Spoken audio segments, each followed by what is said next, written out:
إن الحمد لله نحمده ونستعينه ونستغفره ونؤمن به ونتوكل عليه ونعوذ بالله من شرور أنفسنا ومن سيئات أعمالنا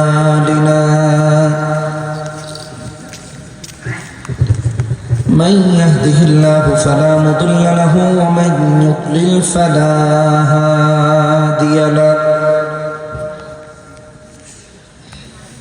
ونشهد أن لا إله إلا الله وحده لا شريك له ونشهد أن سيدنا ونبينا وحبيبنا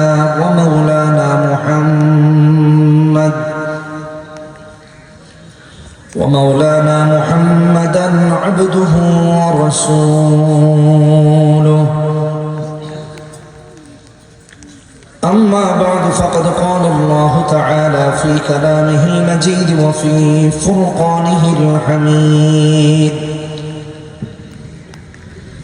أعوذ بالله من الشيطان الرجيم بسم الله الرحمن الرحيم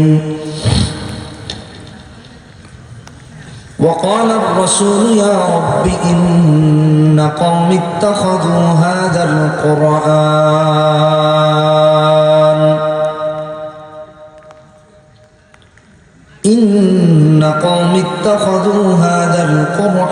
مهجورا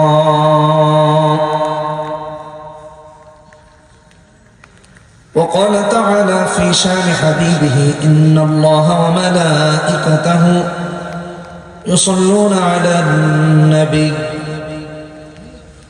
يا أيها الذين آمنوا صلوا عليه وسلموا تسليما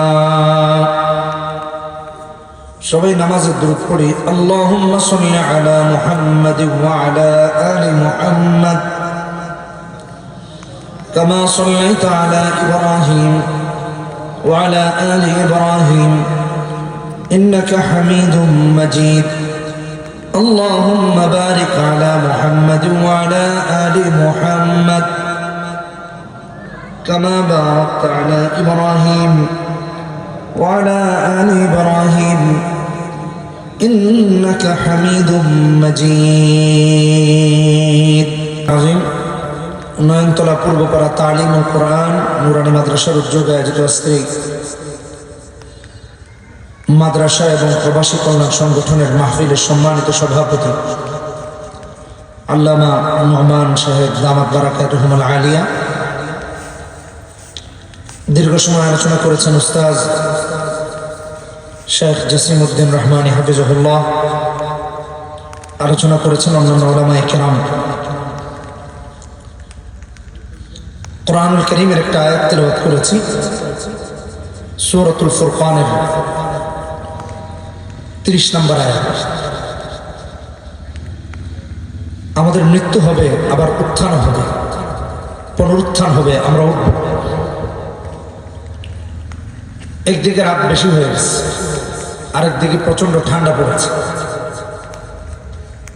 volunteer ভাইরা যারা আছে, যারা হাঁটাচলা করতেছে বাইরে, তাদেরকে বসিয়ে দিই, বেশি সময় নেব না আপনাদের, অল্প সময় কিছু কথা বলবো, আল্লাহ তাওফিক দিলে ইনশাআল্লাহ। কোরআনুল কারীমের এই আয়াত উম্মতের যারা কোরআন পরিত্যাগ করবে, দুনিয়ায় কোরআন পরিত্যাগ করবে, কোরআন পড়বে না, কোরআনের সাথে সম্পর্ক রাখবে না, তাদের বিরুদ্ধে নবী আল্লাহর কাছে অভিযোগ করবে, আল্লাহর কাছে বিচার দায়ের করবে। মানে মুসলমানের বিরুদ্ধে যে অভিযোগ আল্লাহ তাআলা এই আয়াতে তুলে ধরেছে। আয়াত অভিযোগ, আয়াতকে নিয়ে অভিযোগ, মুসলমানের কর্মপদ্ধতি নিয়ে আল্লাহ তাআলা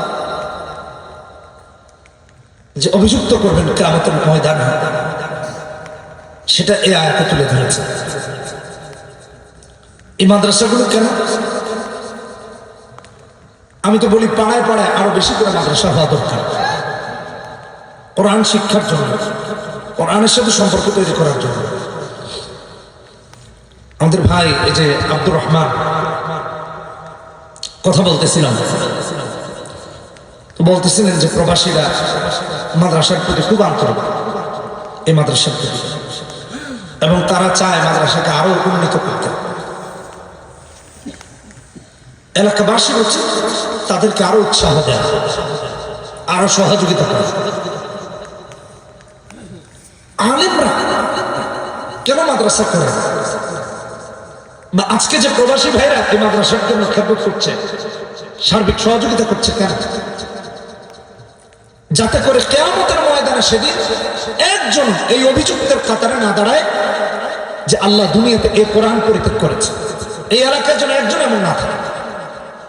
সেদিন যেন আমরা সবাই কোরআন পড়তে পারা মানুষ হই, কোরআন বুঝতে পারা মানুষ হই, নামাজ যেন বিশুদ্ধ আপনার আমার থাকে, সেই সংখ্যা মানুষজন যেন আমরা। ইন্না কওমি ইত্তাখাযু হাযাল কুরআনা মাহজুরা। কি ভয়াবহ হবে সে! বাবা ছেলে মেয়েকে চিনবে না, মা ছেলে মেয়েকে চিনবে না, ভাই ভাইকে চিনবে না, বন্ধু বন্ধুকে চিনবে না, প্রতিবেশী প্রতিবেশীকে চিনবে না, নেতা তো কর্মীকে চেনা এটা বহু দূরের কথা, কেউ কাউকে চেনা। সেদিন সবাই আমরা রাসূলুল্লাহর কাছে গিয়ে হাজির হব, হে আল্লাহর হাবিব আপনি আমার জন্য সুপারিশ করেন। এটা থাকবে আমাদের শেষ রাসূল থেকে পাওয়া শাফাআতের আশা। কিন্তু সেখানে গিয়ে যদি দেখেন নবী উল্টো আপনার বিরুদ্ধে আল্লাহর কাছে অভিযোগ করেন, কেমন হবে? আপনার জান্নাতে যাওয়ার সর্বশেষ আশাটাও শেষ হয়ে যাবে। ইত্তাখাযু হাযাল কুরআনা মাহজুরা। আল্লাহ এদেরকে ধরেন জাহান্নামে দেন, কারণ দুনিয়াতে এরা কোরআন বর্জন করেছে, কোরআনের সাথে সম্পর্ক রাখে না। কোরআনের সাথে সম্পর্ক কিভাবে রাখে নাই? ঘর থেকে কোরআন বের করে দিয়েছে, সমাজ থেকে বের করে দিয়েছে, রাষ্ট্র থেকে বের করে দিয়েছে, পার্লামেন্ট থেকে বের করে দিয়েছে, সন্তান থেকে কোরআনকে বঞ্চিত করেছে, কোরআন থেকে সন্তানকে বঞ্চিত করেছে, কোরআন থেকে স্ত্রীকে বঞ্চিত করেছে, কোরআন থেকে পরিবারকে বঞ্চিত করেছে। যে পরিবারকে আল্লাহ রাব্বুল আলামিন জাহান্নামের আগুন থেকে বাঁচাতে নির্দেশনা দিয়েছেন সূরা তাহরীমে 6 নম্বর আয়াতে, ও আনফুসাকুম ওয়া আহলিকুম নারা আলাইহা মালাইকাতুন গিলাযুন শিদাদুন লা ইয়াসুনাল্লাহ মা আমারহুম ওয়া ইয়াফআলুনা মা ইউমারুন। সেই সন্তানকে বাবা মা কোরআন থেকে বঞ্চিত করেছে, কোরআন পড়ায় নাই, কোরআন শেখায় নাই। একটা জেনারেশন তৈরি হয়েছে কোরআনের বিরুদ্ধে, কোরআনের শিক্ষা ব্যতীত দুনিয়াবি শিক্ষা অর্জন করেছে, কোরআনের শিক্ষা অর্জন করে। একটা জেনারেশন তৈরি হয়েছে মূর্খ, একটা জেনারেশন তৈরি হয়েছে অজ্ঞ, ইসলাম সম্পর্কে কিছু জানে না। এটাই আপনার আমার বিরুদ্ধে হবে সেদিন অভিযোগ। কোরআনও আপনার আমার পক্ষে, কোরআনের পক্ষে থাকতে হবে, আর না হয় আপনার আমার বিপক্ষে দাঁড়াবে। এর জন্য কোরআনের সাথে সম্পর্ক তৈরি করি।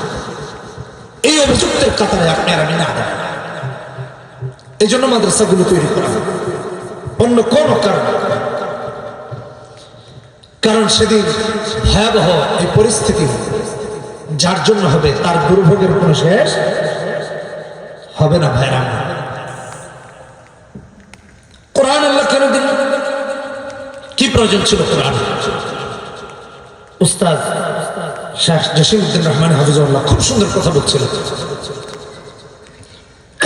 আমি অনেক আগে থেকে হুজুরের পড়ছি, মাজলুম কোন দোষ পেতে রেখে হক কথা বলার অপরাধে তাকে দীর্ঘদিন জেলে রাখা হয়েছে। শুধু যে উনাকে, তার আরো অনেক আলেম জানেন তাদের অপরাধ কি? হক কথা বলা।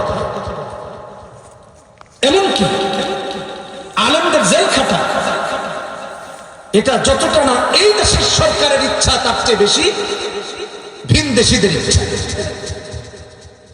সামনে এটা হবে, আরো হবে, আপনারা দেখবেন। ওরা চায় না ইসলাম থাকুক, ওরা চায় না কোরআন থাকুক, ওরা চায় না কোরআনের সত্য কথা যারা প্রচার করে তারা কোরআন যেন মানুষ শুনতে না পারে।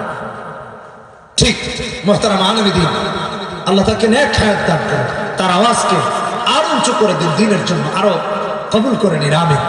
উম্মতের হেদায়েতের জন্য, পথে চলার জন্য আরো আমাদেরকে শোনার তৌফিক দান করুন। আমিন। দীর্ঘদিন জেলে ছিল, কি অপরাধে? আমার মনে হয় তিনিও জানেন। অপরাধ একটাই, কোরআনের কথা বলা। অপরাধ একটাই, ইসলামের প্রচার করা। অপরাধ একটাই, হকের পথে আছে। ভাইরা,